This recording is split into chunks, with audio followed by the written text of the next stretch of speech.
Então galera, estamos aqui com o segundo episódio da primeira temporada da Supergirl. A gente acabou de assistir o episódio, a gente vai comentar aqui tudo que nós achamos desse segundo episódio, beleza? Então enquanto você se inscreve no canal, caso você não seja inscrito, e deixa o seu like, a gente vai pra vinheta e já volta.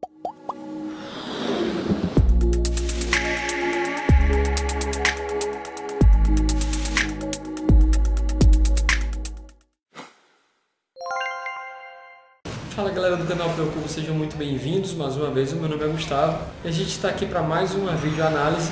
E hoje, como eu falei aí no segundo episódio da primeira temporada da Supergirl, eu queria só dar um aviso aqui que eu não vou comentar aí o primeiro episódio, tá? Por quê? O episódio vazou, aliás, há uns 5 meses atrás, então eu achei um pouco desnecessário comentar depois de 5 meses.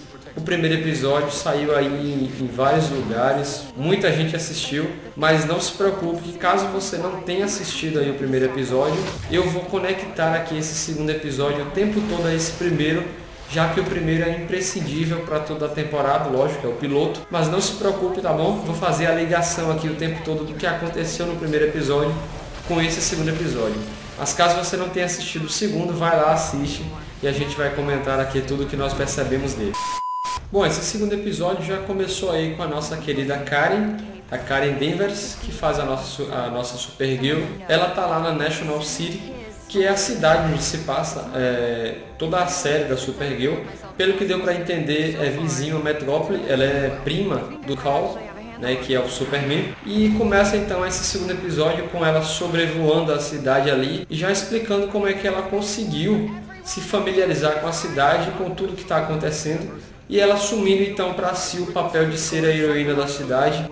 Eu fiquei até contente com isso que aconteceu, né? Porque no primeiro episódio, e mais pra frente desse vídeo eu vou falar sobre isso, tem uma relação bem complicada dela com a identidade dela e com os personagens que estão ao redor dela, a irmã, os amigos. E isso tudo tem a ver com a identidade dela se tornar ou não super heroína. Bom, ela está sobrevoando a cidade então aí para chegar até um lugar onde parece coisas de teste com pessoas, ou como general ou capitão Hank fala, né? É um lugar para teste de agentes. E ela está meio que testando ali os poderes dela. E eles jogam mísseis para ela fugir. Inclusive a irmã dela, que é a Alex, fala que ela consegue passar ali a barreira do som. Então tem ali uns testes com relação aos poderes dela. E na sequência ela recebe um chamado do amigo dela, o Win, para socorrer um incêndio grave que está acontecendo num porto, em um navio com coisas relacionadas a petróleo, e ela vai lá e nesse resgatar o navio ela acaba fazendo uma atrapalhada lá. Em vez dela conseguir salvar o navio, ela acaba liberando petróleo dentro do mar. E mais pra frente do episódio eles até tiram sarro dela, dizendo que ninguém mais vai conseguir surfar ali. E isso é uma coisa que é bem retratada nesse segundo episódio, que é a questão dela ser meio estabanada, né, nas coisas que ela vai fazer, meio atrapalhada. E eles chegam a questionar, e por causa disso eles lembram do que o Superman faz em Metrópole. Ele dá um baita prejuízo lá na briga dele, e também do quanto ela é estabanada. E isso também pode ser um problema para eles aqui em National City. E na sequência a gente é apresentado a mais um foragido do Forte Boss. Você deve se lembrar no episódio passado que a gente foi apresentado a história desse Forte Boss, que se passa no mesmo tempo em que Krypton é explodido no episódio anterior, algo que também aconteceu no Homem de Aço. E isso é uma coisa legal, né? Como a DC conseguiu amarrar essa série ao filme do Homem de Aço. E a gente então é apresentado aí ao Hell Gramit, que é mais um dos foragidos. Ele tem poderes, na verdade ele parece um inseto. Ele solta algo que parece um espeto ou um espinho, que é meio tóxico e que pode matar as pessoas. E a gente é apresentado a ele tá atacando algumas pessoas, e logo a gente já sabe que a Supergirl vai ter que enfrentar esse cara aí. A gente tem também um diálogo entre ela e a sua mãe, a Lura, e a gente consegue perceber ali, é um flashback. A cena está se passando em Krypton e a mãe dela está chegando do trabalho. A gente consegue perceber que ela era juíza e ela meio que julgava, né, os criminosos e mandava eles para essa prisão, esse Forte Boss. E a mãe dela está falando então que levou um prisioneiro chamado, que ele é do tipo, né, o Hell Gramit, e ele não é desse país, então faz parte do contexto do episódio. Mas dá para você perceber ali a relação entre as duas, de mãe e filha, a proximidade, um pouco do contexto da cidade de Krypton e a importância que a mãe dela tinha para essa cidade, para o contexto da cidade de Krypton, né? E ela tem uma cena ali meio polêmica pra mim, meio estranha também com relação à irmã dela. Elas estão em uma sala e a irmã dela fala que tem que ensinar ela a lutar melhor e ensinar ela a lidar com o poder dos outros foragidos. E elas estão em uma sala e então a irmã dela liga um efeito kryptonita. E uma coisa que me chamou a atenção ali é como eles lidam com a kryptonita de uma maneira normal nessa série. Eu achei isso estranho porque a gente sabe que não é algo tão banal assim uma kryptonita. Enfim, ela é o grande ponto fraco, né, do Kal, do Superman e de todos os descendentes de Krypton. Então eles lidam com a kryptonita de uma maneira muito banal e isso às vezes um pouco que me incomoda na série. E elas têm uma cena ali e ela meio que vai ensinar a irmã dela e mais pra frente eu vou falar um pouco da relação entre as duas. E justamente para poder solucionar ali as estabanadas que ela faz, que ela é meio estabanada nas coisas, ela chama o James e o Ian, os dois amigos dela do jornal ou da revista, eu não sei ao certo, não me recordo se é jornal ou uma revista que ela trabalha lá para a senhorita Grant. Então ela chama eles dois para ajudar ela no trabalho de tirar essa imagem que ela tem diante da mídia e das pessoas, de ser uma heroína meio estabanada, e acaba sendo cenas bem interessantes, né? A gente tem cortes para alguns trabalhos heróicos que ela está fazendo, como salvar a ambulância e até mesmo salvar uma cobra de uma árvore. São alguns trabalhos que ela tenta fazer para recuperar a imagem dela e é bem interessante aquilo ali. Eu acho que veio como um alívio cômico dentro do episódio e eu acho que funcionou direitinho da maneira, da forma e no momento em que eles colocaram dentro desse segundo episódio. A gente tem uma cena bem importante também do tal do foragido do Helgramid, da espécie, né, dos Helgramid. Ele é pego pela General Astra e a gente foi apresentado a ela no episódio anterior. Tudo que a gente sabe mais ou menos dela até esse momento do episódio é que ela seria a tia da nossa querida Kara Danvers. E ela pega então o foragido e dá para ele o trabalho de usar ele como isca, né, para que ela possa capturar a sobrinha dela de volta. E a Alex, que é a irmã dela, e o Hank, né, que é o capitão ou general lá da DOE, eles estão ali juntos tramando como é que eles vão conseguir pegar o foragido e eles descobrem que o cloro, né, que é o lugar onde ele estava no início do episódio, não é somente algo que ele quer, mas é algo que ele se alimenta. E eles tentam usar o cloro justamente para pegar ele. Eles fazem uma armadilha, colocam um carro à frente cheio de cloro e eles vão atrás fazendo a escolta e isso dá certo. O foragido vai lá e eles tentam então capturar ele, o que não é feito com sucesso. Ele acaba levando a Alex com ele, ele fere ela na perna e acaba levando ela. Paralelo a isso, a gente tem o James lá no jornal, na revista, sendo encurralado pela Grant, que é a patroa dele e da Kara. Ela está encurralando ele para que ele use a amizade que ele tem com o Superman, algo que foi revelado no primeiro episódio, para conseguir uma entrevista com a Supergirl, coisa que a Kara está se negando. É bem lógico isso, né?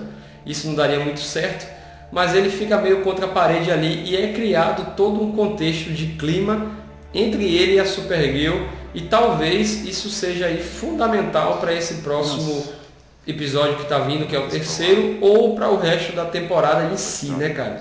Eu fiquei ali com o pé atrás se aquilo ali realmente foi apenas um diálogo ou se a gente vai ver algum tipo de relacionamento entre eles dois. E a Supergirl vai lá então resgatar a irmã dela num esconderijo onde a General Astra colocou ela. E chegando lá elas têm um diálogo e a General Astra explica que era a irmã gêmea da mãe dela, da Alura, e fala que na sociedade de Krypton isso era uma coisa bem rara. Esses momentos em que a gente descobre esses contextos dos cidadãos de Krypton é uma coisa para mim particularmente bem interessante, que eu acho que eles podem explorar de uma maneira fantástica. E elas acabam brigando, tem uma luta acirrada entre elas duas, momento de pura ação, e no final ela acaba fugindo, esfaqueada pelo General Hank. E lá no final a gente tem então uma cena com a senhorita Grant, né, que é a patroa da Kara.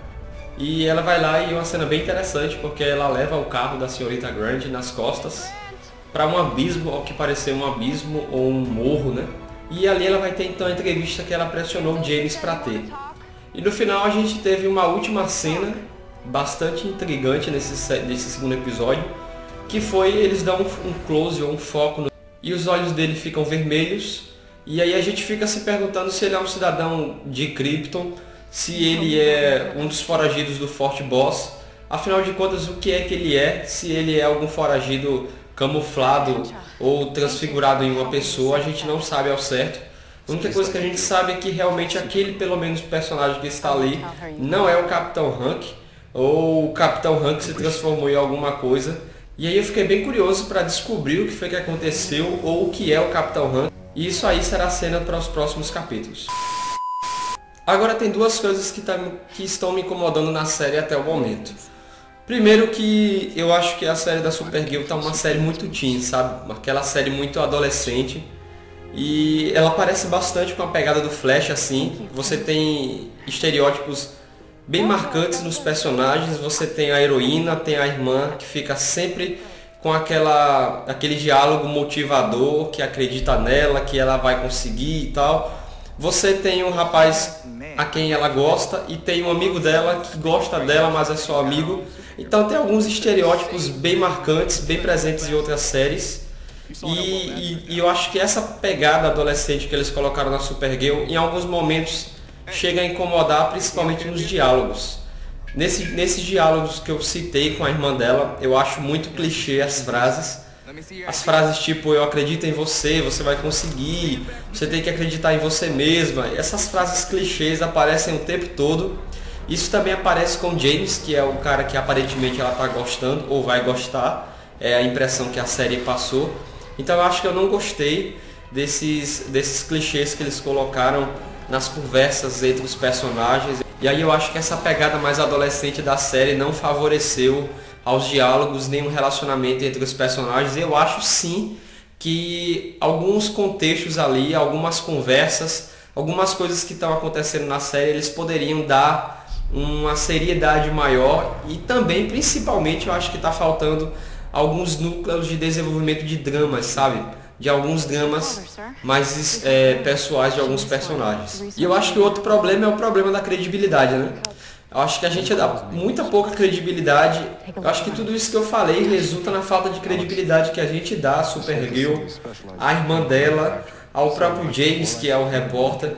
Então, a gente tem muitos personagens, na verdade até alguns carismáticos, né? A própria Supergirl é bastante carismática, mas falta credibilidade ao que ela está passando, ao que ela está falando o tempo todo. Eu acho que falta um pouco de credibilidade. Eu acho que não dá para colocar tanta fé assim no que a gente presencia, no que a gente vê e escuta da série até o momento.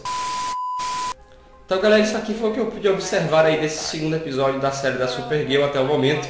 Semana que vem sai mais um episódio, com certeza eu vou tentar trazer aí o episódio 3. Então se você não é inscrito, se inscreve aí no canal, a gente coloca vídeos todas as semanas. E caso você já seja, curta nosso vídeo, compartilhe e deixe o seu comentário aqui embaixo, que é muito importante o comentário de vocês, o feedback também.